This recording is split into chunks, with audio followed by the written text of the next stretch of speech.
Good evening and welcome to a very special Thanksgiving week Monday night edition of Dixie Vodka SEC Country Preview Show. I'm your host, Matt Stewart, joined by our Florida State National Championship offensive lineman, Forrest Conley. Next 60 minutes, we're going to preview all the big games in the conference. Let's take a look at the rundown. Of course, in quarter number one, we've got the Iron Bowl, number 1 versus number 6, number 1 being Alabama. Number 6 being Auburn. We'll have special guests from SEC Country joining us to preview that. We'll, in the second quarter, redemption for UGA. Of course, the Bulldogs headed to the SEC Championship game, but a little business to tend to, first of all, in Atlanta as they take on the Georgia Tech Yellow Jackets in the rivalry they call clean old-fashioned hate, and the redemption from the standpoint that the Yellow Jackets beat the Bulldogs in Athens 28-27 last year. Third quarter, we start previewing some of the games and the Mizzou rebirth. Believe it or not,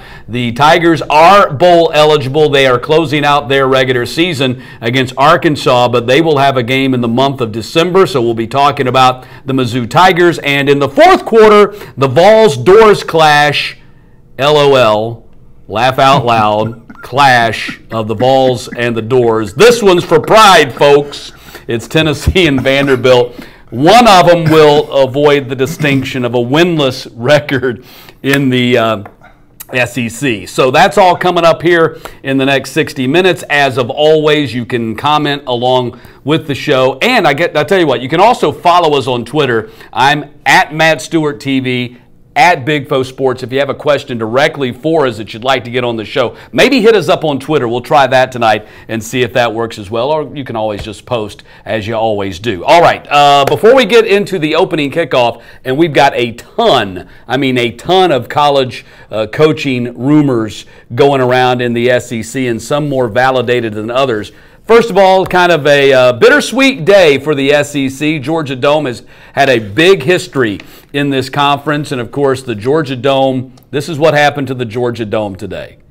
And the MARTA bus was waiting for it to happen right there. They pulled up, you never know. Someone might have to get on the bus as soon as they blow up the building, and there it goes. So many great memories for, football in general, not just the SEC, but football in general. Every year they had the Georgia State Championships there. All that now moves to the Mercedes-Benz Stadium, but a little sad to see the Georgia Dome go today. Yeah, very sad. Like you said, a lot of great events. You know, you had the Final Four there. You've had a Super Bowl there. You've had the Olympics. The only venue that has hosted all three: Final Four, Olympics, and the national championship. So when you look at that, it's a lot lost, but it's a lot gained. The Mercedes-Benz Dome is huge. It's beautiful. If you've never been here to the Dome, the new Dome, come check it out. It is a beautiful, beautiful facility. But how about the timing of that MARTA bus? I mean, right as they're blowing the thing up, they pull right into the shot, and they just kind of sit there. Look, watch the driver, though. If you look real closely at the driver, yeah. She stops and she's leaning over. Well, she wants to see it, too. Yeah, I mean, everybody in Atlanta wanted to see. There was a big controversy. There was you got a 10-ton object in front of everybody else seeing it. There was a big controversy here in Atlanta. People were trying to book hotels like the Westin, the big cylinder hotel, if you're not the 70 stories high, so they could get a bird's eye view of the explosion. And there was a big controversy about some people weren't getting the rooms they thought they'd booked. So I didn't do all that. When I woke up this morning, I looked at it on Twitter. I did not get up early to watch the explosion, or implosion as they call it. All right, let's get on to the opening kickoff here. Going to start with the Florida Gators. And it appears for us they are indeed very serious about Chip Kelly. Reports are they met with him in New Hampshire. That's where he lives. They met with him in New Hampshire over the weekend. But it looks like they're going to have some serious competition because UCLA fired Jim Mora yesterday, and the reports are Kelly's meeting with UCLA tomorrow. So if you're Chip Kelly, what's a better fit, Florida or UCLA? Well, let me start by saying, first and foremost, if you had to make a choice between Gainesville and Los Angeles, that's a very easy choice. And I say that with all respect because I grew up in Gainesville. I love Gainesville for what it taught me, but Los Angeles is a better place to be. But looking at Chip Kelly, I always thought Florida was a great fit for Chip Kelly because of his offensive mind, and you put him down at the University of Florida with that talent-rich state and all the talent that naturally is going to come there. He doesn't really have to recruit. Kids just want to go play at the University of Florida. But now you've got UCLA in the mix. You've got Chip Kelly, who has a West Coast base for recruiting. You have to wonder, just with Florida, it was built in because you keep Randy Shannon, you keep a top-notch recruiter from South Florida, and you also keep a top defense because when they're healthy, Florida's one of the best defenses in the country. Well, I know this. Florida wants that offense. I mean, it has been forever since the Gators had a legitimate offense. Chip Kelly would certainly bring that. Now, if it isn't Kelly at UCLA, some other names being kicked around with that UCLA job with ties to the SEC. Kevin Sumlin, we all assume he's about to get the axe in College Station. They're throwing that name out. Jim McElwain, who, of course, was at Florida till he got canned. So do you see Sumlin or McElwain as fits in Westwood? I'd love to see Sumlin in Westwood. I think he'd be a great fit in Westwood. Once again, I think Sumlin has a history of winning. It's just been tough at Texas A&M because the expectations are so lofty, and you play in a division, in a conference with Alabama where you have to play these guys every single season. So that's tough. I don't know about McElwain. My question for Coach Mack right now is, does he really want to coach right now? He looked very burnt out at the end of his Florida tenure. Frazzled. He just looked ready to go. Like he needs to just go to an island somewhere and kind of relax and regroup and just decide if this is something that he wants to continue to do. He's a great coach, but I just think it wasn't a really good fit for him at Florida. And with everything that happened, he may just want to take a break. So I like Sumlin. Dude, if I had that kind of money, I'd be taking a break on an island. I'd buy an island. Absolutely. I'd buy an island and some people to tend to me. To like put suntan lotion on me, bring me drinks. I'd do all that if I had that kind. If I had Jim McElwain kind of money right now. Let's go to Ole Miss now because they may or may not have an opening. They haven't decided yet. Matt Luke, of course, and I think everything kind of hinges upon what happens with the NCAA investigation and what kind of penalties are going to get, and ultimately that's going to determine what kind of coach they get or how much they have to pay that coach. But SB Nation reporting that Willie Taggart, who was at South Florida, now at Oregon, first year at Oregon, that they're maybe interested in Willie Taggart. Would Taggart jump after just 1 year at Oregon to take a job at Ole Miss? And then the other thing I wanted to mention about Ole Miss, also Mike Leach, that name's been kicked around a little bit, Washington State. And then Hugh Freeze, who of course the opening is because Hugh Freeze got fired. There's word that he wants to take a group of 5 job to kind of do what Bobby Petrino did, take a step back in order to take another jump back into the Power 5. What do you think about all those scenarios? Well, the first thing is, why would Taggart leave a Power 5 program that he just got the job there and not even finish the first season to go jump into a program that has possible sanctions coming down? That's the first thing. I don't know why he would do that. The second thing with Freeze, I like the idea of Hugh Freeze going to a Group 5, and I think a perfect place for Hugh Freeze is South Alabama. We know Joey Jones just stepped down at South Alabama. Hugh Freeze has a history in the Sun Belt Conference when he had a lot of success at Arkansas State. So he's very familiar with that program. He's very familiar with that conference. And I think if he goes to the Sun Belt, he stays down in an area where these schools and the fan bases can recreate and reintroduce themselves to the good Hugh Freeze, not the bad Hugh Freeze, the good Hugh Freeze. That's a good call. You're right. Joey Jones just did step down at South Alabama. Would Hugh Freeze be a fit at South Alabama? We'll wait and see what happens there, but he wants to get back in and then maybe take a step back and then jump forward back into a Power 5. At Arkansas, of course, they're searching for a new AD, likely going to be searching for a new head coach here after this coming weekend when the Razorbacks close out their regular season. Jeff Long got canned. Well, John Daly, we all know John Daly, one of Arkansas's favorite sons, he took to Twitter and said, Houston Nutt should be the next AD of the Razorbacks because he would bring the passion back to the Hog Nation. Is that a good idea, or would Arkansas be nuts to hire Houston? Bad idea. This is not Barry Alvarez or Tom Osborne and those types of situations where they have a winning program and they're running the program. We know Alvarez was the AD and the head coach for a while before he stepped away from coaching and just became the AD full time. Tom Osborne, 2 years removed from a national championship and undefeated season after his third national championship, steps in Nebraska to be the athletic director. This is a different situation. Houston Nutt left 10 years ago. He's 10 years removed from this school, from this program. And I think you're trying to get old retread. You need to get new energy, new life. I think that's what's wrong with a lot of these programs. You continue to get retread in the same old thing. It's a new age, a new day, new millennials. You've got to get a coach, you've got to get an athletic director that can relate to what you see now at these programs. One little nugget I want to throw to you real quick. Zamir White and Jeff Sintel and Hannah Chalker did a really good job of covering this on the Georgia Bulldog Recruiting Show, and you can go back and watch that on our SEC Country page right now. But Zamir White, five-star running back, #1 rated tailback in the country out of North Carolina, committed to Georgia, tore his ACL over the weekend. So we'll wait and see what happens with him. He was planning on signing on December 20th and enrolling in January. You can go back and watch that show real quick, but I wanted to throw that little nugget out there before we move on to the first quarter. And it is time to move on to the first quarter on the Dixie Vodka SEC Country Preview Show. And, of course, we got our big ticket giveaway going on right now. You don't want to miss the final game in Atlanta. You can go to seccountry.com right now to enter Dixie Vodka, the South's best tasting vodka. And when we say big game, we mean the biggest of the big games. That's the one on January 8th. Okay, let's start first quarter with the Iron Bowl, #1 Alabama, #6 Auburn. This is the 3:30 Eastern, 2:30 Central start on CBS. Let's begin by bringing in Chris Walsh. He covers Alabama for SEC Country. Chris, thanks a lot for being with us tonight. Thanks for having me.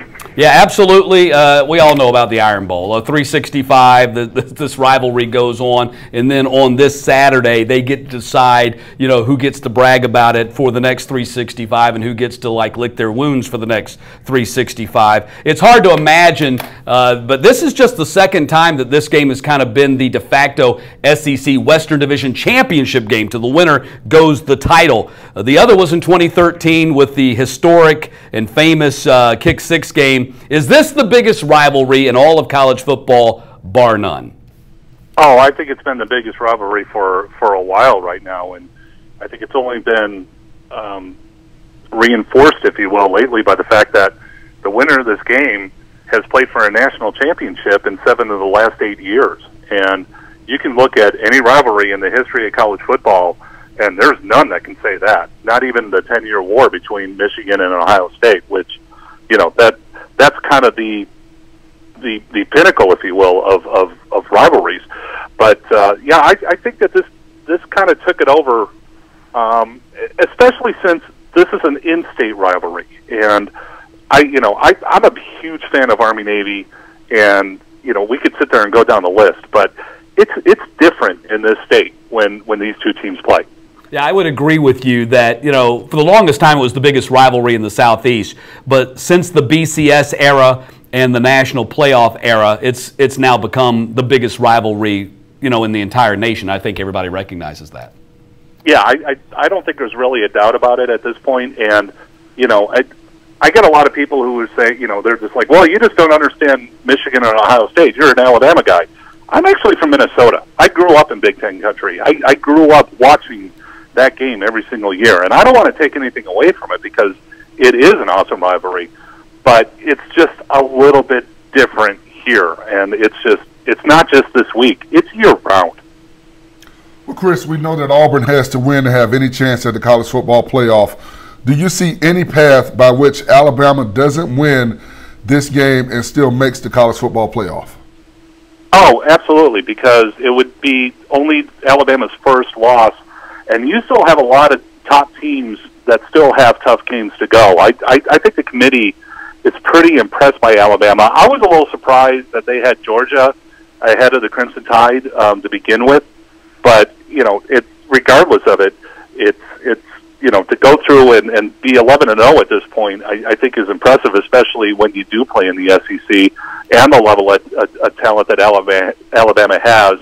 I think at the end of the day, you're going to have a lot of committee members kind of thinking, okay, it's who's the team that passes the eye test? Who's the team that you don't want to play out of these possible contenders?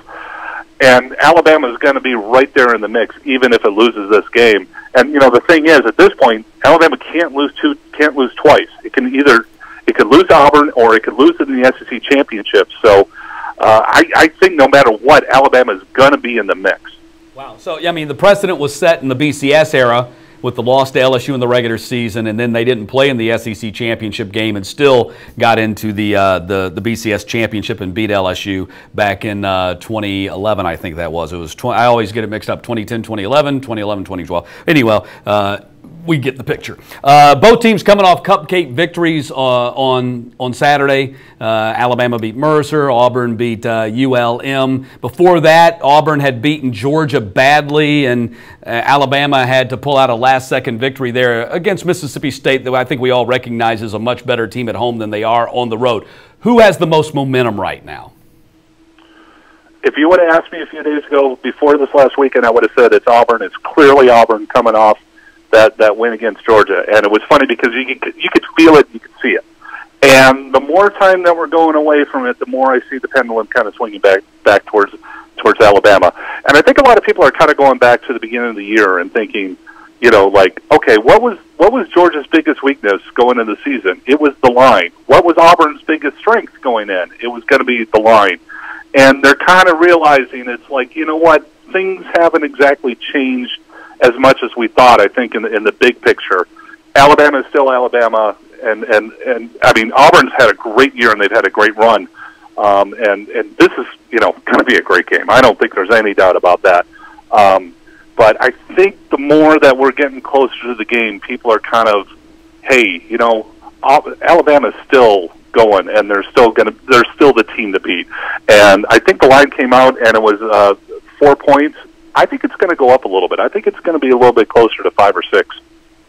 Well, Chris, Alabama shellacked the lesser thans on their schedule, something they were supposed to do. But you look at the FSU game, the Texas A&M game, the LSU game, the Mississippi State game. They played Alabama pretty tough. So when you look at this Alabama team, what do you make of them? Because those guys, they were in those games a little bit before it got out of hand. Oh, yeah. And, that's the one thing about this here is that there's not that one team that you sit there and say, that's the team. Because you can look at all the top contenders and say, well, this team might be lacking this respect, or like Oklahoma doesn't, the defense, is it going to be enough for it to really make a serious run? And you can sit there and you can do that on every single team. The thing about Alabama that I just kind of scratch my head at, I don't understand why everybody is just overlooking the win against Florida State, because Florida State, granted, it fell flat on its face, but that was a really good team. I mean, remember, everyone was talking about how that might be the biggest opener in college football history, and they have their starting quarterback. You shouldn't penalize Alabama for the fact that Florida State hasn't played that well. Florida State was the number 3 team going in. So that's a quality win to begin with that I think that everyone's looking past. The other part of it, and, the rest of the SEC is not done what we thought. Tennessee hasn't done what we thought. They already got rid of the coach. And you can sit there and point to certain teams in that respect. But on the flip side of that, a team like Texas A&M gave everything that it had against Alabama. LSU, that was their biggest game of the year. It was obvious. Since then, LSU's schedule, I mean, you're going to tell me that LSU geared up to play Tennessee? I don't think so. Mississippi State, they geared up for Alabama. So, we at the end of the day, people can talk about the SEC being down. Well, you still have 1, 6, Georgia's 7, Mississippi State 16. You still have a quality teams at the top of the conference. Well, I agree with you, by the way, on the FSU thing. I think people kind of diminish that. And, of course, you got to remember where FSU was at the start of the season. And who knows what happens if they win that game, if Francois, their quarterback, doesn't get hurt. Who knows? All right, let me ask you, what's the biggest key to victory here for Alabama, offensively, defensively, or even special teams? And that means, field goal kicking teams and all that, too. What's the biggest key to victory here? I think you got to circle the quarterbacks, and this is for both teams. And Jalen Hurts, is in his second year. He's a sophomore. He's looking more comfortable. He's up to number 11 in the nation in passing efficiency. And the guy who's right ahead of him is Jarrett Stidham, at Auburn. The thing with them is I think both teams are going to be. We're going to take away the running game from the other team, and Alabama is, I think, still number one in the nation in rush defense. Auburn with that front seven, they're going to do everything they can to shut down Alabama's running game. So for me, it's really going to come down to the passing games and who's going to have those explosive plays, and that's Auburn's calling card this year. It's pound, pound, pound, and then hit you for a 40-yard gain. Are they going to be able to do that against Alabama's defense? And on the flip side, is Alabama going to be able to kind of, I don't want to say take advantage, but are they going to be able to have big plays against Auburn's secondary? So give us a prediction, Chris. I like Alabama. I think it's going to be a good game. I think it's going to be tight, but I'm kind of thinking somewhere right around like 30-24. I think it's going to be just a great game. I'm with you on the points. I think a lot of people tend to think this game's going to be below 20 points, but I think I'm in there. I believe it's going to be in that 30, 20-something range with the winner there, and I'll give my prediction later in the show. Chris, thanks a lot for being with us. Oh, my pleasure, guys. All right, Chris Walsh covers the Alabama Crimson Tide for SEC Country. Do appreciate that. Going to check in on the Auburn perspective here in just a moment, but before we do that, Forrest, what is your favorite Iron Bowl game of all time? Kick six. Love it. Absolutely love it. Nick Saban's face when they kicked that ball and the guy returned the ball. Was it Chris Davis? I think it was that returned that football. His facial expression, it's an old movie. I don't know if you ever seen The Color Purple. It was a scene where she's screaming, "Why? Why?" You could hear the Bama fans. Well, I agree with you on that. I got another favorite, but I agree with you on that. What was stunning about that was, as smart as Nick Saban is, and I agree, he's the best coach in college football right now. There's no question about that. As smart as he is, he never envisioned that happening. That something happened in a football game that he never expected to happen. That was what was stunning about the kick six. Well, it all worked out right. When you look at the kick team, you've got big guys out there that are not used to running and tackling, and you've got an athlete, a defensive back there that's used to returning kicks. So he knew where he wanted to go. They basically had their return team out. They didn't have a kick block team out. So they had everything working in their favor, and it was just an awesome event, especially in this game. Yeah, and the one I'll throw out there, just to be a little different, is 1972. I don't remember this, but I do remember reading about it and people talking about punt, Bama punt. And if you don't know the whole story, go and Google it. It's a pretty funny story, but Auburn basically blocked 2 punts in the fourth quarter, returned both for touchdowns after trailing 16-0 going into the fourth quarter, and won that game 17-6. Alabama, of course, was undefeated, ranked number 2 in the country at the time. All right, let's move on to the Auburn perspective here. Justin Ferguson covers the Tigers for SEC Country, and he now joins us on the Dixie Vodka SEC Country preview show. Justin, how you doing tonight? Doing well. How are y'all? I'm doing great. Let me first start off with the Gus Malzahn thing. Of course, a lot of people are saying this. Paul Feinbaum says that he's close to being offered the Arkansas job. Is this any kind of distraction at all? Does this have any kind of impact on Auburn in their preparation for the Iron Bowl? It really doesn't. Gus Malzahn's quickly shut down any kind of talk about it. He was asked about it directly on Saturday, and he said, look, 1 week you feel like you're getting fired, the next week they're telling you that you're probably going to go for another job because you're doing so well at this one. And he said, I'm just focused on the SEC West title game that they have this week, and I think the players carry that same thing. This is a team that is mentally locked in right now to what it has in front of them, and it really has been since the second half of that LSU game.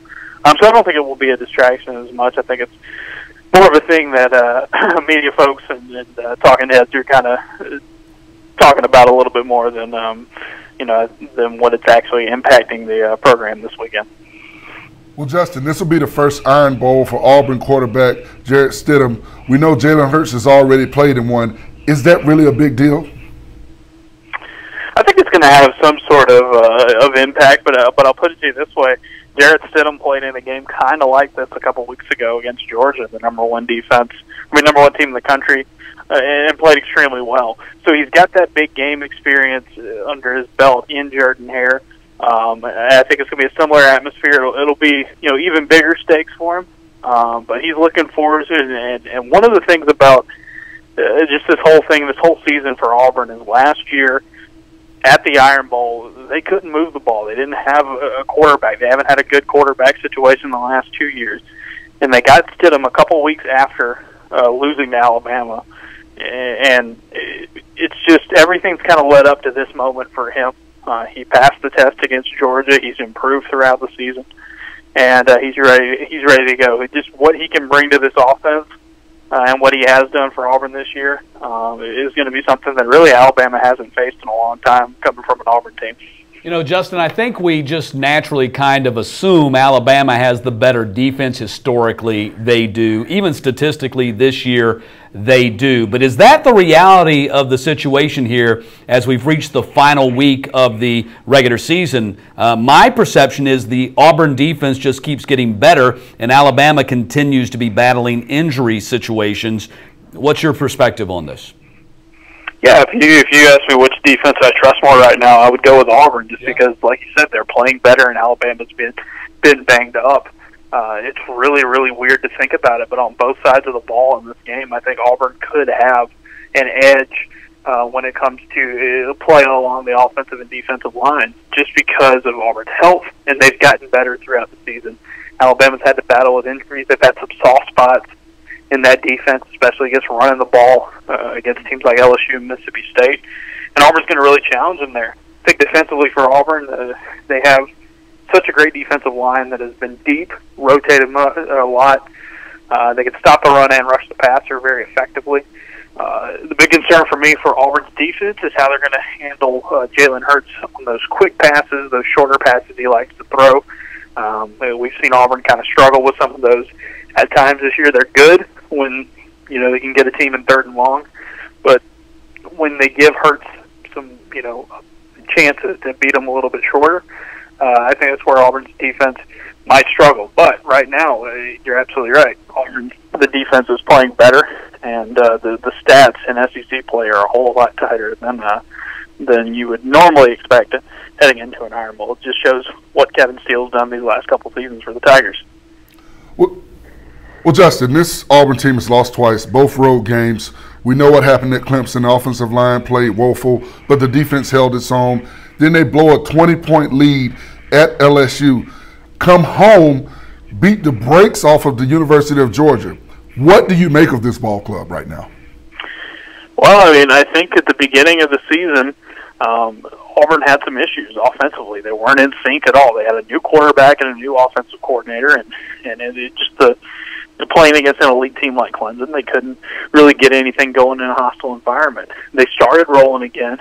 Then they play an LSU defense in the middle of the season, the toughest defense they had played in a month. Got off to a really good lead and got conservative. Tried to run the ball way too much. They didn't put the hammer down on LSU when they could. The defense still played well. Some special teams miscues from Auburn, a couple big plays, let LSU right back in the game and got the crowd back in it in Death Valley, and they were able to turn it loose and get the win.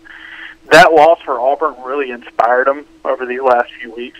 They couldn't let anything like that happen again. This is an offense that's averaging more points and more yards in SEC play than the 2010 Cam Newton team, the 2013 team with Nick Marshall. In fact, it's the closest thing we've seen like this in the SEC game, them in Alabama, is what Tim Tebow did in 2008. This is a team that's been balanced and explosive offensively. I think the biggest thing this last month is they've had a killer instinct. You said it. They beat the brakes off of Georgia. They got a lead against Georgia and refused to go back into that shell because they couldn't. Gus Malzahn couldn't keep his job and keep doing that. In the last few weeks, he's really put the hammer down and had been a different mentality team. Same players, same play calling, just different kind of mentality, and I think that's paid off for this offense. What's the biggest key to victory here, offensively, defensively, and also, of course, special teams, as one of our posters just pointed out, and we all know kicker Daniel Carlson is a difference maker. Does it come down to maybe his foot in this game? Well, I'll start with that. You're talking special teams. Daniel Carlson is very consistent. He's had a couple block kicks and some misses early this season, but he's turned it around since then. And I think Auburn, if it comes down to kicks, who can make the most out of those chances, I think you have to trust Auburn at home in that situation over Alabama. They've had some injuries and some issues in the kicking game. If Auburn crosses the 40-yard line, they feel like they can put some points on the board no matter what happens on offense, and I think that'll be a real weapon. Offensively for Auburn, they've got to be able to hit the big play downfield. We know they're going to run it. We know that they're going to have some opportunities to hit the big play downfield against an Alabama defense that hasn't gotten to the passer as effectively as they had in the past. So can a guy like Darius Slayton or maybe someone like Nate Craig Myers stretch the field, make the big play to kind of spark this offense? We've seen it happen so many times this last month. That'll be big. Defensively for Auburn, they've got to be able to contain Jalen Hurts. The running defense has been excellent this season. They have not been tested very much by running quarterbacks. Nick Fitzgerald was the closest one, and he had to throw for most of the game. Be very, very interesting to see how Auburn handles them. They've been excellent in run defense at home. They play to the energy of the crowd. I think if they can get some of those stops, like they did against Nick Chubb and Sony Michel, I think they could tilt this game kind of in their direction just because of the strength they have up front against that Alabama offensive line. Hey, Justin, give us a quick prediction before we go. I think it's going to be a lower scoring game. These are two great offenses, but I really like the way these two defenses have been playing. I think it's going to come down, like I said, to maybe some kicks. I think Auburn will be able to take advantage of a little bit more opportunities. If this game was being played in Tuscaloosa, I'd lean toward Alabama. I don't know. I just have a feeling about this game. I think Auburn's going to pull off a close one. I said the same thing about Georgia, and they blew them out. I think earlier today I gave it 23-21 Auburn. I think it's going to be close like that. Either can go either way. I think it's going to be an excellent game. I think it's going to remind us a lot of what happened in 2013. Cool. Hey, Justin, thanks a lot for being with us. I do appreciate it. Good work. Yeah, thank you, guys. Justin Ferguson covers the Tigers for SEC Country. So we have a 30-24 Alabama pick. We have a 23-21 Auburn pick. And, of course, we'll be making our picks at the end of the show. We'll let you know what is going to happen in that ballgame. All right, heading to the second quarter here. Dixie Vodka, SEC Country preview show. I'm Matt Stewart along with Forrest Conley. And we've got tickets to the final game here in Atlanta, and I'm talking about the final game, not the final game that's coming up here in December. I'm talking about the final game, January 8th. Don't miss out. Go to seccountry.com right now to enter Dixie Vodka's big ticket giveaway. Dixie Vodka, the South's best tasting vodka, and we are of course running out of time for you to enter into that contest. If you haven't done it yet, I don't know what the heck you're waiting on. I'm Matt Stewart. You can follow me on Twitter at MattStewartTV. This is Forrest Conley. You can follow him at Big Foe Sports. You can also send your questions to us there, or you can post them here on the Facebook page as well. Let's move to the second quarter, shall we? Number 7 Georgia at Georgia Tech. They call this one clean old-fashioned hate. It's 12 noon Eastern, high noon on ABC. Nick Chubb, Sony Michel, Bulldogs, chance of redemption after Georgia Tech beat them last year. You know, it's kind of been a storybook year for Chubb and Michel and this Bulldogs team. They had a chance to go to the NFL. They would have been drafted. They came back for their senior seasons rather than enter the NFL draft. I mean, they got a chance to be kind of like the Tim Duncans of the NFL and really show there is some benefit to sticking in school. You know, it's not all bad. There is some benefit. You might actually come back and have a chance to play for a championship if you do. Well, both of these kids have first-round talent and first-round ability. I like the fact that they went back to school. Hopefully, they've both gotten their degrees because we know football contracts aren't guaranteed like the other major sports. But Tim Duncan-like examples, they've got to win some championships in the NFL. They've got to get some MVPs, and they've got to have a tenured, a tenured time in the NFL before we can go that far. But I do like the fact that these young men came back to school to continue to go through the process and continue to put themselves in a better position to be a higher draft pick coming out. I do think they both have first-round talent. It's yet to be seen until we get the physical test to see what teams decide and what teams do. But it's great for the university, and it's great for those young men. I was looking at NFLDraftScout.com just last night, as a matter of fact. Nick Chubb's the #1 rated running back right now in the draft class of 2018. Projected second-round pick because, as you know, they just don't take running backs in the first round anymore. It doesn't seem like it. And then Sony Michel is rated #3. Royce Freeman of Oregon rated #2. And Sony Michel rated the #3 back in the 2018 draft. That's pretty strong there for Georgia. But we all know that. If you've been watching Georgia all year, you all know their abilities. You know, after losing to Auburn, Kirby Smart said, this Georgia team was going to be remembered by how they responded to that loss to the Auburn Tigers. And, of course, that story's not yet complete because they got Georgia Tech this week in the SEC championship game after that. But what did you think of the response beating Kentucky 42-13? Well, it was senior day. There were a lot of emotions, and you have to know for those Georgia kids, the last time they'll play between the hedges. So there was some nerves involved.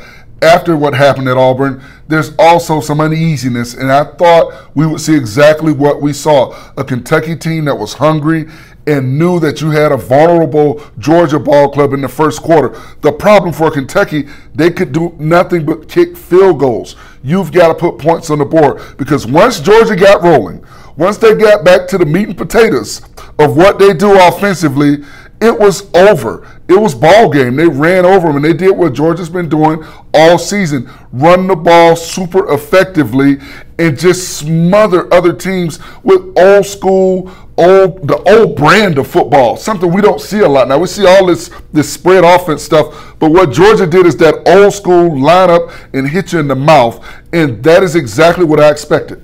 A guy here says we're ignorant for comparing them to Tim Duncan. We're not saying they're Tim Duncan. What we're saying is the idea of staying in school to pursue a championship, a dream. That's what we're talking about here. But why such harsh words, man? Because I don't know. It's Thanksgiving week. Don't you have something to be thankful for, calling us ignorant right here? I thought it was so hurtful, man. It's so hurtful. Good comparison, I thought. All right. Nick Chubb. Over 1,000 yards, third season he's done that. Only Herschel Walker ever did that in Georgia history. Until Chubb came along, Garrison Hearst was widely considered to be the second best back in Georgia history. Does that distinction now belong to Nick Chubb? Absolutely. Absolutely. Nick Chubb is by far the second best ever back to play at the University of Georgia. Look what this kid has done for the Dogs during his time there. And when you think about it, he'll finish his career as the second leading rusher, but he missed 7 games. He missed 7 games. He came back from a catastrophic injury. So I think the whole Nick Chubb story makes him the second best, not just the yards, but coming and persevering through adversity, coming back from an injury that many people thought he maybe would not come back from, and if he did, he would never be the same back. To me, he's gotten stronger as a running back. So I love the character and everything that goes with the whole Nick Chubb package. Yes, and Andy Anderson, I did make the comparison with Nick Duncan, or Tim Duncan. You get me screwed up here because we're talking Nick Chubb. And I liked it. I liked the comparison. I stand by my comparison. I like that comparison. Bulldogs are double-digit favorites against their rivals. What's the biggest challenge for Georgia in this game? Stay disciplined. You got to stay disciplined. When you're playing against a triple option offense, you're going to see things. You're going to think that you can make the big play. You can't be looking to make the big play. You have to make the plays that come to you. Don't play hero football. Play assignment sound football. This is a feast or famine offense. They're either going to feast on you because you want to be a hero, or they're going to be famished because you stay at home and play the type of football that you have to play to beat this team. The thing about playing against a team like Georgia Tech is you cannot fall behind. If they get 2 scores up on you, you're in trouble because they're going to run the clock out. They're going to beat you up. They're going to cut roll, something that defenses don't like to face. So you've got to stay focused. You've got to be disciplined, and you've got to play assignment football. And Dylan Flood said, don't forget about Todd Gurley in comparison to numbers. Absolutely. Gurley can play. Now, he's the real deal. But, yeah, as far as careers at the University of Georgia, you can't put Gurley above. Gurley at 3. Yeah. And I thought above Garrison Hearst? No, I don't think so. I mean, not as far as what they did in their careers. Gurley's up there. He's top 5. I don't think, though, when you take into account the entire career, that you can put him above Garrison Hearst. I don't. Yeah, well. That's me. All right, let's move along here because we're going really long here tonight. But it's the Thanksgiving show, and we're very thankful to be here talking to you guys tonight. Florida State at Florida. That's your alma mater against the Florida Gators. That's 12 noon on ESPN. And how this rivalry game has fallen on hard times. Who's this game bigger for? I mean, there's not a whole lot to play for. Florida State's got still a chance to, get to 6 wins and get a bowl for whatever that's worth. Florida's not even going to add an extra game and even try to get to a bowl. So who's this bigger for? I think although both teams have not had the seasons that they thought they would have, I think it's big for both ball clubs and for separate reasons. For Florida State, it's obvious. They want to get bowl eligible. And what better way for Florida to end their season than to knock Florida State out of bowl eligibility with still another game that they rescheduled to go. For Florida, it is a big ball game because they want to hold on to the recruits that they have that are committed to them. And I think for Florida also, it's a big game because potential coaches will look to see what talent is on that field and what will return for them as a coach if they take this job. You look at Florida as a very talent-rich state with a lot of talent coming out, but Lane Kiffin is winning, so he's going to attract recruits. Butch Davis is winning, so he's going to attract recruits. You know, you look at South Florida with Strong, they're going to attract recruits. Frost is going to attract recruits up there at UCF. And then, of course, Mark Richt is keeping everybody home. So it's critical to win these types of ball games for recruiting purposes. So I think it's a big ball game for both ball clubs. You know, you've played in this rivalry when the stakes were significantly higher than they are on this Saturday. What's the rivalry like for you, and does it pain you to see it like this? It is probably the most awesome game to play in, especially when you're the opposing team. You play at Florida. If you've never been there, go as the opposing team and see what it's like. You're playing against kids that you grew up with, that you played Little League with, that you went on recruiting trips with. You know, after the games, we're staying down there and hanging out with these guys. You know, we're all friends. We all have a common goal on that Saturday to beat one another up. But after the game, we're friends. So it's an awesome time because you get to test your skill set against the best in the country. And these are what we call NFL games. You want to get to the league, you got to play well in this ball game. Well, you know, speculation out of the swamp is that whoever ends up being the next coach, whether it's Chip Kelly, and of course we were reporting earlier that they're very much after Chip Kelly right now. In fact, they've already met with him, that whoever the next head coach is, Randy Shannon, there's going to be a strong push to keep Shannon as the DC of the Gators program. Do you think that's going to happen? Absolutely should happen. I don't know if it will. It depends on the coach, but a smart coach would keep Randy Shannon because when this defense is healthy, when you've got an offense that can go more than 3 and out, so you don't have a tired defense on the field. This is one of the most formidable defenses in the country. They are one of those defenses that is very hard to score upon. And also the recruiting factor that cannot be overlooked. Randy Shannon is a Miami guy. That is where a plethora of talent is coming from. And you've got to be able to continue to have that Miami recruiting base. So I think you got to keep Randy Shannon if you take this job as a head coach, because I think the defense will continue to thrive and play well with the offense that's productive, and your recruiting will continue to thrive. Well, I know this is a hard question for you, Mr. FSU, to answer, but the Gators will beat the Seminoles if Florida does blank. Well, if the Seminoles don't show up, I'm not going to say anything about the Gators. If the Seminoles don't show up. They were paying you to give some analysis. I'm just, hey, they have problems at quarterback. And Florida State's defense is playing a little bit better now than they have been. And the thing that they did to Delaware State, that shellacking to me, gives them a little bit more boost and a little bit more confidence. And they're playing for something. So I think if they don't show up, Florida wins the ball game. I can't believe you just quoted what they did to Delaware State. It would have been tougher if they'd lined up and played Lincoln. Hey, man, as a Florida State guy, you watched them do that. It would have been tougher if they'd played Lincoln out of Tallahassee than Delaware State. We're back, man. Florida State's back. We're back, man. We're back. We're ready, man. Yeah, whatever. All right, that's it.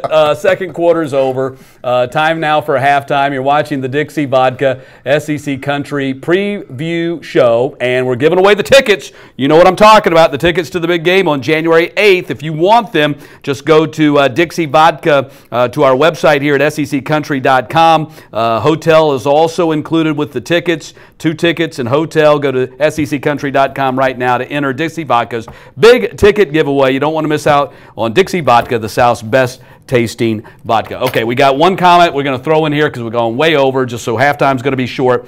Gary Dock, when we were talking about the Florida head coaching vacancy, he says, how about Spurrier for a year or two until the dust settles?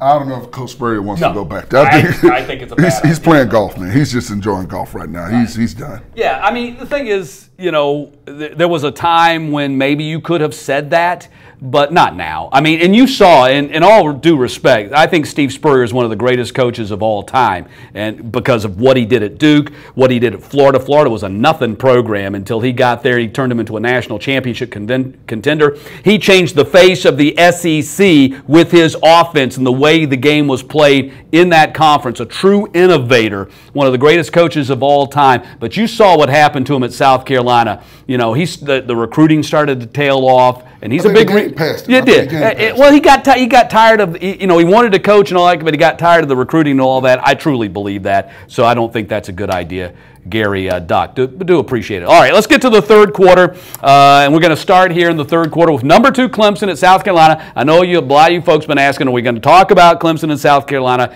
You bet we are. We're talking about all the games. 7:30 Eastern on ESPN. Gamecocks have won 8 games, first time they've done that in 4 years. You know, given the low expectations for South Carolina this season, how much consideration does Will Muschamp deserve to be the SEC Coach of the Year? He's not going to get it, but how much consideration does he deserve? I'll tell you what, I wouldn't be shocked if he won the award. South Carolina's done things that nobody expected them to do. I would not be shocked at all if he won the award because they've played extremely well. We know Kirby Smart will surely get consideration for the great year that Georgia has had. And I tell you, my dark horse is Stoops at the University of Kentucky. He definitely needs to be in the discussion. We know Nick Saban is going to have a great team. We expected Auburn to be there. When you look at South Carolina, you look at Kentucky, these are teams you didn't expect to be there. So I would not be shocked if he won the award. I don't see anybody else that's just overwhelmingly better than him outside of maybe Smart because of what they've done. Smart or Malzahn's getting it. I mean, one of those guys, whatever happens, whoever get out of those two, whoever get, and we know Georgia's in it. If Auburn wins, I think Malzahn, if they beat Alabama, I think Malzahn gets it. If not, I think Smart's going to get it, just simply because Georgia's 10-1 and all that kind of thing. But and I disagree on Stoops. They got to beat somebody big. Now they're getting wins. They're 4-4 in the conference. They got to knock off a big boy before we start putting them in that category. Yeah, but 500 in the conference in the bowl game. You got to beat some big. You got to beat some big. Consideration. All right. Clemson beat down South Carolina 56-7 last season. Do you expect things to be different this year? I definitely think it will be a different ball game. It won't be as bad, but I think Clemson will win this ball game. They're just a better ball club than South Carolina. They've got more talent, and they're playing for something much bigger right now. They're looking ahead to the ACC championship game, and they're looking ahead to defending their national championship. So I think the game is much bigger, and I think they'll beat South Carolina, not as handily because they want to be healthy going into the following week's game against Miami. Yeah, and my man here, Andy Anderson, man, he's just been all over it here. When we were talking about Kentucky, he said they beat South Carolina. Like I said, they got to beat one of the big boys. South Carolina's not one of the big boys. South Carolina's a good team, but they're not one of the big boys. I'm talking about Georgia. I'm talking about Auburn. I'm talking about Alabama. I'm talking about those big boys when I'm talking about having to beat one of the big boys. I'm with you, Andy. I'm with you, man. Stop it. Stop it. He's the one who called us ignorant. He called me ignorant. We're friends again now, Andy. All right. The whole night, our producer, Mark LeBlanc, he's been in there telling us to move on the whole night. I mean, we've been behind time all night long. So it's the fans' fault. It is their fault. Not my fault, their fault. Ole Miss at number 16, Mississippi State. This is Thanksgiving night. 7:30 Eastern on ESPN. I love the college football games on Thanksgiving night. I know the NFL's, they've got their game. I'd rather watch a college football game on Thanksgiving night. So thank you, Ole Miss and Mississippi State, for playing on Thanksgiving night. You know, they called this one the Egg Bowl. Bulldogs are heavy favorites in this game, but do you realize the underdog has won each of the last 3 seasons? Do you expect that trend to continue here in 2017? No, I don't. I think the Bulldogs are the better ball club. The Rebels have had so many injuries. When you lose your quarterback, Shea Patterson, it takes a lot out of you. And when you look at this Bulldogs team, they've won 5 out of the last 6 ball games. The only loss was to Alabama, and that was a game that they probably should have won. I think they're on a roll, and I think the roll continues this Thursday evening. All right, the Rebels' defense is not good against the run, and the Ole Miss has not done a very good job of protecting their quarterback. They're on their number 2 guy right now. Both of those are strengths of the Bulldogs. They do run the ball well. They do get after the quarterback. Do you expect this to be a rout? This is a recipe for disaster. I do think they'll play better because it's a rivalry game. But at the end of the day, the identity will truly and eventually show itself, and that running game will take effect, and you'll see them do what they want to do with that running game, establish it, and be dominant. I'm just entertained by all the posts here today. You guys are in rare form here tonight, I got to tell you. Missouri and Arkansas, how about that? Friday, that's 2:30 on CBS. I like this too. Thank you, Missouri and Arkansas, for playing on Friday afternoon while everybody's out shopping, which I never do. I never do that. While everybody's out there shopping, we've got some football to watch, some SEC football. So I do appreciate that. Now, let's talk about Missouri here. And the Tigers become the second team ever from the SEC to start a season 1-5 and then rebound to become bowl eligible. The only other team to do that was Ole Miss in 1983. Now, other than their schedule being a whole lot easier in the second half of the season, and you can take a look at it right here. Look who they played in the first half.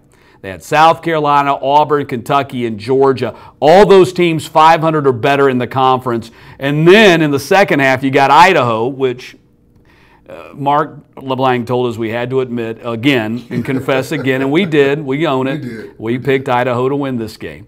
Idaho, UConn, Florida, Tennessee, Vanderbilt. I mean, you're talking about 2 teams. The last 2 teams they played are combined 0-14 in the conference. So outside of the fact that they got a much easier schedule in the second half, thus able to win some games they didn't win in the first half, what turned around for Missouri? They hit the reset button. They burned it up, and we talked about Coach Odom burning up everything that happened before, and they truly all bought into it. You often hear coaches say when they get to a new program that the kids have bought into our system, and that is why we're so successful. I think for Missouri, those kids bought into Coach Odom burning it down, burning the first part of the season, hitting the reset button, and then they did something that teams don't often do when they're in the position that Missouri was in. They won the games they were supposed to win. Idaho, UConn, Florida, Tennessee, Vandy. They need to get a win against Arkansas because it's another game that they're supposed to win. Those games that they lost, the tougher part of their schedule, those were iffy games. Those were games where you at least want to try and get 1 or 2 wins out of those games. They didn't, but they did what they were supposed to do. So I like the turnaround. All right, I gave you grief last week because you were saying Drew Lock deserved consideration for SEC Player of the Week. He's got 38 touchdown passes. You know, he's really ripped up teams like Idaho and UConn. He's got 38 touchdown passes. He leads the nation. He's 2 from tying the SEC single-season record. Mr. Forrest Conley, do you wish to double down on his candidacy? Absolutely. I first of all want to thank you, Matt, for acknowledging what I said about Drew Lock. But at the end of the day, he's continued to thrive. You know, you look at the UGA game, in a loss, he had 4 touchdowns, 1 interception, 250 yards. Against UK in a loss, 355 yards, 3 touchdowns, no interceptions. So in some of those losses, he's played well, you know, and played big for this program. I'm not saying he should win the award, but he definitely should get consideration for it. I agree. I mean, he should get consideration for it. He's not going to win the award, but I mean, 38 touchdown passes. That's impressive. Yeah, you got to at least consider that. All right, you're watching the Dixie Vodka SEC Country preview show with me, Matt Stewart, and my buddy here, Forrest Conley, and we're still giving you a chance until November 29th to win tickets to the big game, January 8th at Mercedes-Benz Stadium. Just go to SECCountry.com right now. Register for your chance to win 2 tickets, hotel accommodations. What more could you ask for? Go there right now. You still have a little bit of time left to do that. Fourth quarter. We have reached the fourth quarter here. Texas A&M, number 20 LSU, 7:30 Eastern. This game is on SEC Network. You know, LSU heads into their regular season finale, having survived that wild storm in the midst of a 30-10 win at Tennessee last Saturday night. It was just a crazy scene as that storm swept through Knoxville. Coach O said the storm fired his team up for us. He said the players were playing like they were kids in the backyard. If the Tigers can get this win against Texas A&M, that's 9 wins. They finished 6-2 in the SEC. What grade would you give Coach O and LSU considering where they were after that homecoming loss to Troy? I give them a B-, and I give them a B- because that loss to Troy on homecoming still just stands out. What's different about this LSU team than the time when Les Miles was there? 9-2, 6-2 in conference play. The fans are looking for them to compete for championships. There's nothing different about this ball club right now. And I think that's what's alarming. You're still paying Les Miles. Now you're paying a new coaching staff, and you're getting the same production. So for the fan base, I hate it because they want to be competing for championships. You might as well have kept Les Miles there if you're going to go 9-2 overall and 6-2 in conference play. I mean, you're third in the comp. You're third in your division. You're behind. You're behind Alabama and Auburn, so that ain't changed. So yeah, you're right. I mean, you look at it, the 9-2, man, that sounds good. 6-2, that sounds good. But that's what Les Miles was doing. But yeah, you're still playing second and third fiddle here to Alabama and Auburn right now in the West. So that hasn't changed. I agree with you on that. Aggies' long SEC road losing streak ended on Saturday. They won at Ole Miss, 8th win of the season at LSU. If they can win at LSU, that'll be number 8. Nick Starkel back at quarterback. You remember he got hurt in the UCLA game. That led to the debacle where they got beat and all that kind of stuff. He's come back. He'll be starting in this ball game. It'll be his third start. Let me get that. I think it'll be his third start. With a win, you close out the season with some momentum. You can, if you're Sumlin, you can go to your administration and say we finished with some momentum. We got this young quarterback Starkel. He's just a freshman. We're moving in the right direction. Do you think that is an argument that stands with the administration, or is he done? That ham is cooked, sliced, and ready to be served. I think it's an amicable split by both parties. I think Sumlin is tired and he's ready to move on. And I think Texas A&M has an idea of a new guy that they want to get in there. So I think it'll be an amicable split. But as I said before, the ham is cooked, it's sliced, and it's just waiting to be served. All right, Kent Van Cleve is asking, where is the entry link for the tickets? Do we know that? Can we give them any kind of direction? Can someone? I need some help here. Some help from the front office so we can direct them to the right spot there. It's on the website, but we'll try to help you out there with that information. Louisville at Kentucky, 12 noon Eastern on SEC Network. Tennessee 7-4 on the season. They finished up 4-4 in the SEC. Got some bad news today. Their tight end, C.J. Conrad, if you're watching the game against Georgia, you saw him get hurt. Well, he's done. He's going to need foot surgery tomorrow. A Kentucky columnist wrote that, kind of like what I was saying earlier in the show. You got to beat some of the big boys. The 4-4, and the defining line as to whether this season was a success or not falls on this Louisville game and whether you win it or not. Do you agree with that? Not at all. You look at what the season that Kentucky's had. They've had a successful season. Think about teams like Florida, won't be going to a bowl game. Florida State fighting to try and get into a bowl game. Kentucky's going to be in a bowl game. They're going to be in a bowl game. To me, it's a successful season whether they win this ball game or not, which I don't think they will win. I think it's a very successful season, and you got to crawl before you walk. So let's pat these guys on the back. Let's tell them how proud we are of them winning some games that we didn't think they would win and being bowl eligible. Think about how early they were bowl eligible compared to the teams that I mentioned and other teams in the country that are perennial bowl participants that won't be playing in the bowl game. Yeah, you know what, though? You lose this game and you're 7-5. That's the same record that you were a year ago. 7-5 and then 7-5 the next year in a division where you got two teams that are combined 0-14. I just don't buy that you're making that great deal of progress. Still got to beat some big boys, just like I told you. They beat South Carolina. That's not one of the big boys. Did you realize that Cardinals quarterback Lamar Jackson, we just haven't heard a lot about this guy. You know, last year he was the flavor of the day and the month and the year and won the Heisman Trophy. Statistically, this guy is having an even better year than he had last year. I mean, look at these numbers. He's passed for over 3,200 yards. He's rushed for nearly 1,300 yards. Does Kentucky have, and I like those helmets, by the way, does Kentucky have any answer for Lamar Jackson? Nobody has an answer for Lamar Jackson, and it's shameful that, you know, he's being overlooked this season when you look at the numbers. I think for Kentucky, what you have to do is try and slow him down, try not to allow him to have too many big plays. But what you have to do also is he's going to get his. You have to not let someone else on the offense be effective and be a playmaker against you. If you can just limit the big plays to Lamar Jackson, you have a chance to win this ball game. All right. I don't know if you can stop Lamar Jackson. I like that cat. Vandy at Tennessee, 4 o'clock Eastern on SEC Network. This one's for pride, folks.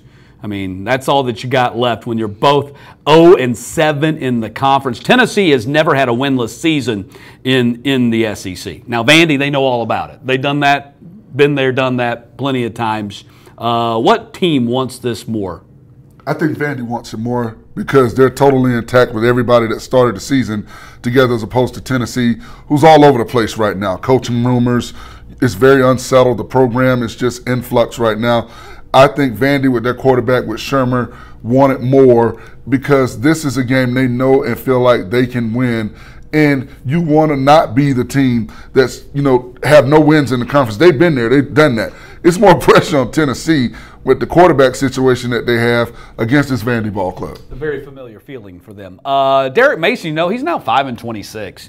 And we were talking big about Vandy, that this was their big breakthrough turnaround year after they started 3-0. You know, they got that home win against Kansas State, and then, you know, they're talking smack about Bama and get shellacked 59-0. Mason's now 5-26 in the conference, and we don't hear much about any rumblings coming out of Nashville. But at what point at 5-26 do you start hearing about his name being on the hot seat?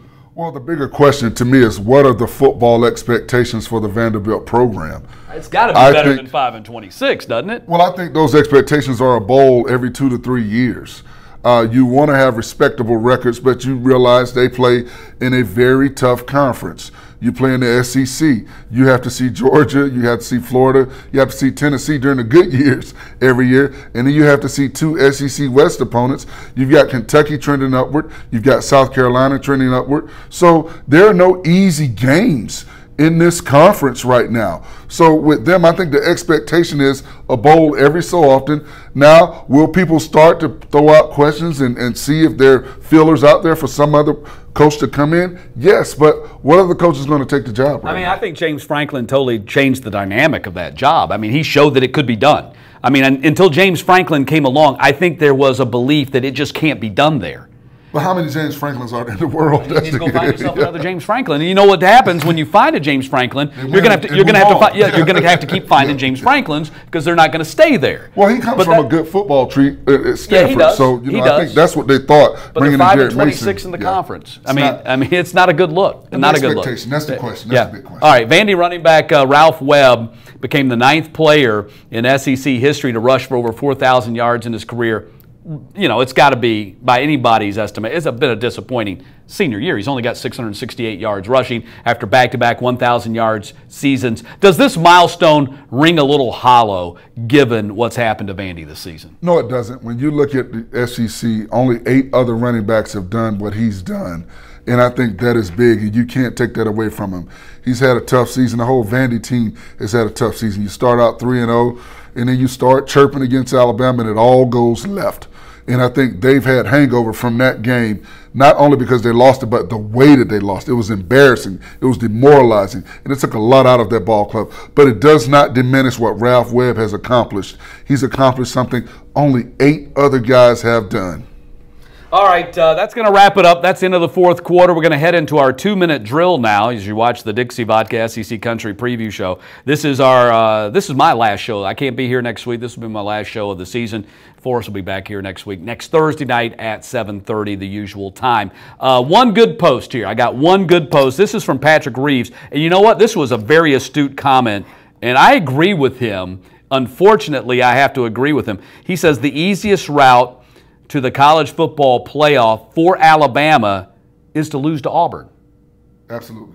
And and that is, unfortunately, that is a real truth right there. It's just like back in 2010, the BCS thing. And that's why I think when you have a playoff that has only 4 teams, that's why you've got to limit it to conference champions. But you know what? I'm going to put this out there. You can take it or you can give it back to me. You can lose your last game and not reach your conference championship game and get into the playoff. But I think Patrick Reeves is right. Well, I'm glad you said that, because if they lose, I don't think they should get in. I don't care. If they lose to Auburn, they shouldn't get in. But they will. If they lose to Georgia in the SEC championship game, they shouldn't get in, because there are no other teams in the country that could do that and get in. And it shows some biasness to Alabama. We've known every season for the last 5 to 6 years, they come into the season knowing they have a mulligan. They can lose a game, they're still going to be in it. And at the end of the day, they have not been as dominant as they've been in the past. So you can't say, oh, well, they lost this game, but they're still, the best team in the country. Yeah. You can't say that this year. If they lose one of these last 2 games, they should not be in it, period. Yeah, Patrick Reeves, you get the post of the night. You do. And for that, you get a nice hearty slap on the back. It's a digital slap on the back. It was good. I like that. You sparked, made us think a little bit, so that was good. All right, let's get to our predictions. Man, I'm coming for you. I am coming for you. I picked up a whole game on Forrest this past week. Our weekly records, last week I was 4-3. We're picking against the spread, remember? 4-3, Forrest was 3-4. So you're now 36-10. I'm 35-14. Let's get to our rivalry week predictions, shall we? This is against the spread. We start with the Egg Bowl. Ole Miss at Mississippi State. The Bulldogs are giving up 14. Who do you like? I like the Bulldogs. I think Mississippi State will win by more than 14 points. I think they will dominate in this ball game. They will run the ball very effectively against Ole Miss. Yeah, I tell you what, Mississippi State has been especially good at home this year. I think they're going to put a hurting on Ole Miss. I'll give those 14 points. I'll take the Bulldogs. Missouri at Arkansas, probably the final game for Bielema as the Razorbacks head coach. Missouri flying high.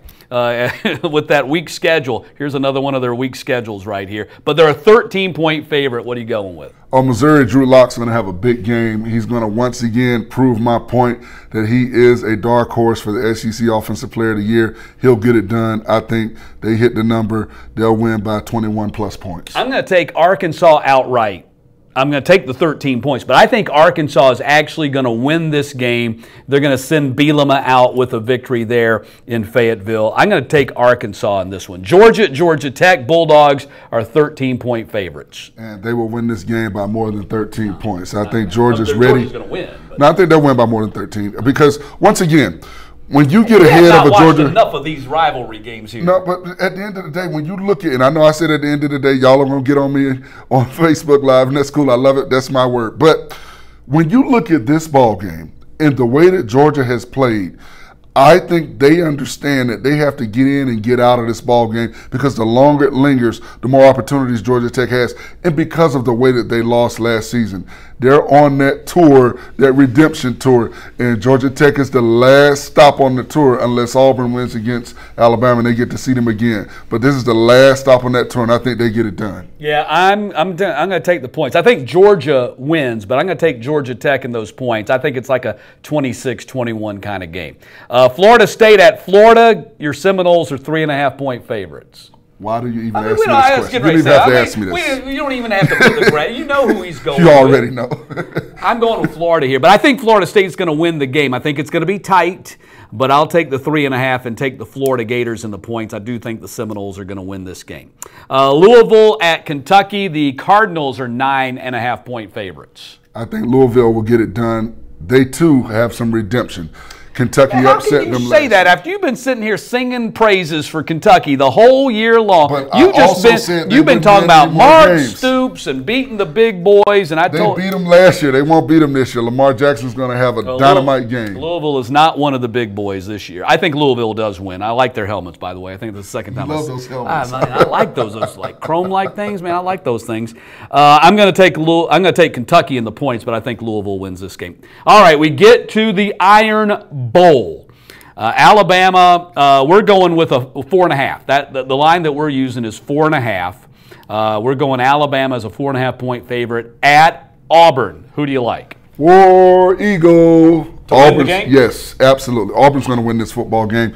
Auburn is healthy. The injuries for Alabama on defense will show their ugly face this weekend. And Auburn has a two-headed monster at running back. We know Johnson has been the bell cow, but I think we're going to see some Petway as well. And I think they will run the ball and they'll play physical football against a beat-up Alabama defense. I think they will be able to run the ball enough to win. They're not going to run over Alabama. I think Stidham has really developed as a quarterback. He has become everything that they thought he would be. And I actually think the Auburn defense, as we were talking earlier with Justin Ferguson, I think the Auburn defense is just about pulled even with Alabama here at the end of the season. I am also going to take Auburn to win this game outright. I'm taking the points, of course. I'll put those in my back pocket. But I think Auburn's going to win this game. I'm going 33-27. Let the hate begin. Vandy at Tennessee, and the Volunteers are 1-point favorites. The Commodores. Vandy's going to pull it out. They're going to win the game. They're going to win the big game. Tennessee is done right now. They're just in flux, and they don't know who they are. They don't have an identity right now. I think Vandy wins this game. I think Shermer has a big game. And, it's time for Vandy to win this ball game. All right, I'm going to go with Tennessee. It's in Knoxville, and it's Tennessee-Vandy, and everything you say. Yeah, exactly, it does. I don't even really care, other than I just want to get a win here. I'm going to go Tennessee. Clemson, 15.5-point favorite at South Carolina. We all know last year was the beatdown, 56-7. Who you taking? When you look at the points, it was hard to say, okay, Clemson's going to beat them by that much, but they will. Clemson's going to take care of business in this game. Kelly Bryant is a dynamic player at quarterback, and I haven't seen anyone slow him down yet. I think they effectively beat up on South Carolina and move toward the ACC championship game. I take the points. I think Clemson wins. Dee Dee says we're both Bama haters. Elizabeth says we're both full of it. There you go. So we can't pick Bama all the time. I mean, come on. No, I really think Auburn's going to win. I got to make my pick. Yeah, South Carolina. I'm taking South Carolina in the points. Clemson's going to win the game, I think, but I think it's going to be a good ball game. South Carolina has improved dramatically. Obviously, they're not the team that got whipped last year. I don't think Clemson's as good as they were last year either, obviously. So I'm going to go South Carolina and the points, Clemson to win. Texas A&M at LSU, 11.5-point favorites for the Tigers there at Death Valley. Kevin Sumlin's swan song as the Texas A&M head coach, I predict that to be, and I think Texas A&M will win this ball game, and they will cover. You're saying A&M wins? Yes, A&M wins. A&M wins. All right. I think LSU wins, but I am going to take A&M in the points here. I'm going to take that 11.5. I do think LSU wins. They get to 9 wins overall, and they get to 6-2. So that's our wrap up here. I'm going to get you. I'm only one game back. I think I'm probably going to win at least 5 or 6 of these that we disagreed on. Once again, in the words of Lloyd Christmas, there is a chance, but I don't think it'll happen. You say there is a chance. All right. So I can't wait. I love rivalry week across the whole country. It's not just the SEC. The SEC is beautiful across the whole country. So many great games this week in college football. Makes it fun. Of course, there was hardly any last week, but this week it'll be a lot of fun. So everybody have a happy Thanksgiving. Thanks for joining us on our special Monday night edition. Just a little shout out from my buddy Forrest. You can catch him on Watch ESPN this weekend, Saturday, 4 Eastern, first round of the FCS playoffs. You better leave now because it's going to take you that long to get there. He's got Western Illinois at Weber State. And I confess, I didn't even know where Weber State was. I've heard of Weber State, didn't even know where it was. Where is this? It's in Utah? It's in Ogden, Utah, about 35 miles outside of Salt Lake City. So watch him. And then Friday night, I'm going to be calling the Texas A&M Pepperdine basketball game on SEC Network at 9 o'clock Eastern. So I invite you to join me for that. By then, 9 o'clock Eastern, that Mississippi State Ole Miss game is going to be a rout. Actually, that's Thursday night, so that game will be over, so you don't even have to worry about it. So watch my game on Friday night. There you go. All right, happy Thanksgiving to everybody. Thanks to everybody who posted, even the people who said we were crazy and stupid and all ignorant and all that kind of stuff. We do appreciate you. We do. Have a happy Thanksgiving, and I'll see you here sometime. Forrest will be back with you next week. Bye-bye.